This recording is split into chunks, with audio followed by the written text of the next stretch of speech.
Have The Sims 4 fix not launching and crashing after latest update on PC. How to 1. Clear EA app cache. Open EA app, go to menu Help, App Recovery, click Clear Cache, restart EA app. How 2. Repair the game, open EA app, go to Library, right-click The Sims 4, select Repair, wait for the process to finish. How 3. Remove mods, close The Sims 4, open Documents, Electronic Arts, The Sims 4, move the mods folder to your desktop. Launch the game again. Have 4. Delete local thumb cache. Open Documents, Electronic Arts, The Sims 4. Delete local thumb cache package. Launch the game again. 5. Update EA app. Close EA app completely. Open it again. Install any available update. Try launching The Sims 4.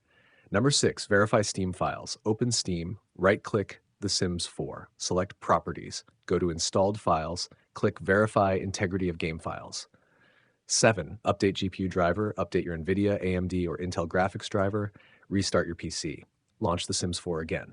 Neshtar 8, disable overlays. Turn off EA overlay, Steam overlay, Discord overlay, NVIDIA AMD overlay, Xbox Game Bar. 9. Reset The Sims 4 folder. Back up your saves folder first. Go to Documents, Electronic Arts. Rename The Sims 4 folder. Launch the game. A new folder will be created automatically. 10. Reinstall EA app, uninstall EA app, restart your PC, download and install EA app again. Sign in, launch The Sims 4.